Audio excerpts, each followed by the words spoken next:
Hello my dear friends, स्वागत है आप सभी लोगों का एक और बेहतर वीडियो में। आज के इस वीडियो में हम लोग पढ़ने वाले हैं बेलन के बारे में, जिसको हम लोग इंग्लिश में क्या बोलते हैं, सिलेंडर बोलते हैं। तो सिलेंडर यानी बेलन का कुछ इस प्रकार से आकार आप लोग यहाँ पर देख सकते हैं। ठीक है, तो देखिए इसमें बेलन में होता क्या है, कुछ इसके सूत्र होते हैं जो कि यहाँ पर आप देख सकते हैं। सूत्र यहाँ पर क्या क्या है। सबसे जो पहला सूत्र है वो क्या है, आधार का क्षेत्रफल बराबर होता है क्या, पाई आर स्क्वायर। मान के चलिए आपसे क्वेश्चन बोला कि एक वेलन की जो त्रिज्या आपको दिया रहेगा और उसका कहेगा क्षेत्रफल निकालिए, आधार का क्षेत्रफल निकालिए। तो सबसे पहले आधार का क्षेत्रफल का सूत्र की बात करें तो यहाँ पर होता है पाई आर स्क्वायर होता है। ठीक है, क्या होता है, पाई आर स्क्वायर होता है। अब बात ये आती है कि आधार बोला किसे जाता है। तो आधार अगर आप ध्यान से देखोगे तो यहां से लेकर यहाँ जो आप एरिया ये जो देख रहे हैं और ये जो एरिया देख रहे हैं ये वाला, ठीक है, ये जो एरिया है ये इसका क्या है, तो आधार है। क्या है, आधार है। ये जो एरिया है वो सेम यहाँ पर भी है, तो ये भी पूरा क्या हो जाएगा, आधार हो जाएगा। ठीक है, चलिए तो यहाँ पर आपने समझ लिया आधार होता क्या है। ठीक, चलिए दूसरा सूत्र की अगर बात करें तो यहाँ पर दिया गया वक्र पृष्ठ यानी बेलन का वक्र पृष्ठ अगर आपको निकालना है तो उसके लिए सूत्र आपको लिखना होगा 2 पाई आर एच लिखना होगा। ठीक है, तीसरे नंबर पे जो सूत्र है वो क्या कह रहा है, संपूर्ण पृष्ठ अगर आपको निकालना है तो 2 पाई आर एच, ये 2 पाई आर ये बाहर रहेगा, ब्रैकेट में रहेगा एच और प्लस में आर रहेगा। और चौथे नंबर पे क्या है, आयतन है, यानी आपको सिलेंडर का यानी बेलन का आयतन निकालना होगा तो सूत्र होगा पाई आर स्क्वायर एच हो जाएगा। अब देखिए इसमें थोड़ा सा समझ लीजिएगा, ये जो आप देख रहे हैं ये एक वृत्ताकार आपको दिखाई दे रहा होगा, ये क्या है, आपका वृत्ताकार होता है। और वृत्त में क्या होता है, एक केंद्र होता है। तो मान के चलते हैं ये हमारा है केंद्र। ठीक है, और केंद्र से लेकर ये जो दूरी हो जाएगी वो बोली जाती है त्रिज्या। उसको हम लोग क्या बोलते हैं, त्रिज्या बोलते हैं। ठीक है, इंग्लिश में उसको रेडियस बोलते हैं। तो यहाँ पर जो वृत्त है वो सेम यहाँ पर भी वृत्त आप देख सकते हैं। तो यहाँ पर आप केंद्र बना के इस ये जो दूरी है ये भी आपका क्या हो जाएगा, त्रिज्या हो जाएगा। यानी जितना इसका त्रिज्या होगा उतना इसका भी त्रिज्या होगा। ठीक है, तो ये दोनों कहने का मतलब सेम है, समान है, तो इन दोनों को हम मिला देते हैं। ठीक है, तो आई होप आप सभी लोगों को ये समझ में आ गया होगा कि ये क्या चीज है। तो ये क्या है, त्रिज्या है। तो त्रिज्या को हम दर्शाते हैं आर से, ये आर हो गया। अब ये जो बाहर या फिर यू कह लीजिए ये जो ऊंचाई है इसको क्या बोलते हैं, ऊंचाई बोलते हैं। इसको एच से डिनोट करते हैं, किससे, एच से। तो ये आपका त्रिज्या हो गया मतलब आर, और ये इसकी बेलन की पूरी ऊंचाई मतलब एच हो गया। एच मतलब होता है हाइट, इंग्लिश में इसे बोलते हैं हाइट, उसी से हम दर्शाते हैं एच। ठीक है, तो चलिए इससे हम एक सवाल ले लेते हैं, उसके बाद सवाल मतलब इस फार्मूले को जो है सॉल्व कर सकते हैं। अब देखिए इसमें अगर मान के चलिए मुझे त्रिज्या का मान यहाँ पर दे दिया गया, किसका, त्रिज्या का मान। त्रिज्या का मान आपको दे दिया गया कितना, 1.2 मान के चलिए मुझे दे दिया, या फिर यूं कह लीजिए त्रिज्या का मान कितना दे दिया, त्रिज्या का मान मुझे दे दिया 3 सेंटीमीटर।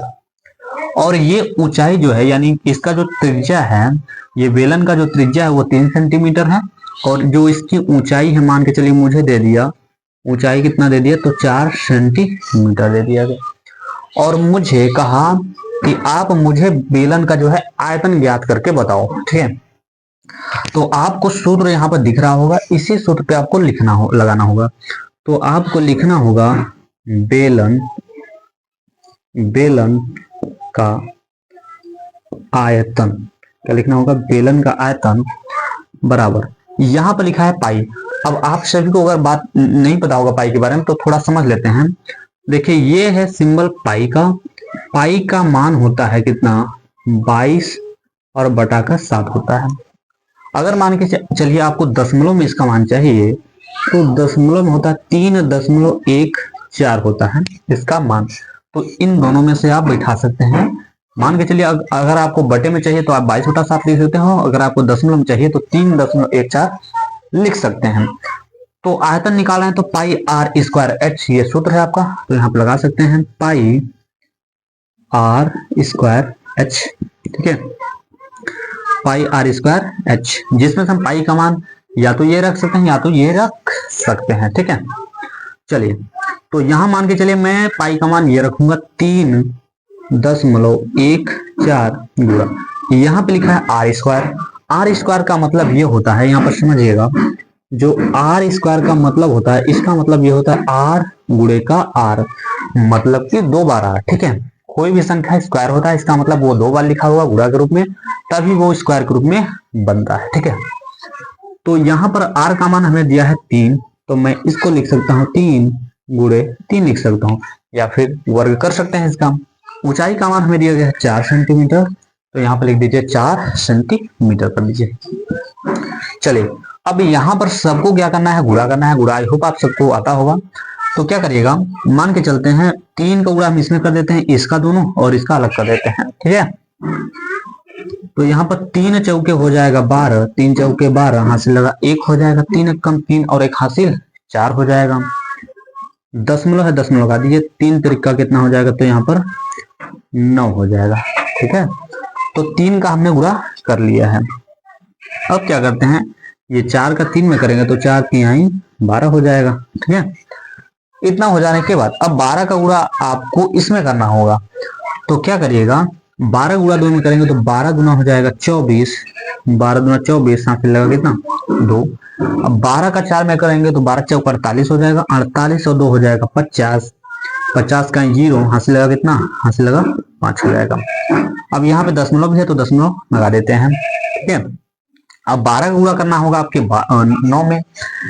ठीक है, 12 गुणा 9 में। अगर आपको 12 का पहाड़ा नहीं भी याद है तो क्या करेंगे, फिर आप 9 का पहाड़ा 2 बार बढ़ेगा तो 9 दूना का हो जाएगा 18, कहीं 8 हासिल लगा 1 हो जाएगा, 9 1 कम 9 और 1 हासिल था, कितना हो जाएगा 10 हो जाएगा। तो यानी 12 9 कितना हो जाएगा 108 हो जाएगा। ठीक है, तो अब उसमें आपका जो ये हासिल बचा हुआ था यानी कैरी जो था उसको इसमें ऐड करना होगा। तो ये 5 और ये 8 हो जाएगा 13, कहने का मतलब हो जाएगा 113। तो यहाँ पर लिख सकते हैं 113 लिख सकते हैं, यानी कहने का मतलब यहाँ पर लिख दीजिए 113, ये हो जाएगा। अब इसका जो मात्रक होता है ये देखिए सेंटीमीटर में दिया है, तो आपको लिखना होगा सेंटीमीटर क्यूब। ठीक है, तब जाके ये आंसर जो है आपका पूरा समाप्त हो जाएगा। तो इससे आप इनमें से किसी भी माने फार्मूला को आप अप्लाई कर सकते हैं, लेकिन उसका मान आपको पता होना चाहिए। ठीक है, तो आई होप आप सभी को ये क्वेश्चन समझ में आ गया होगा। तो चलिए इस वीडियो में इतना ही, मिलते हैं किसी नेक्स्ट वीडियो में, तब तक के लिए।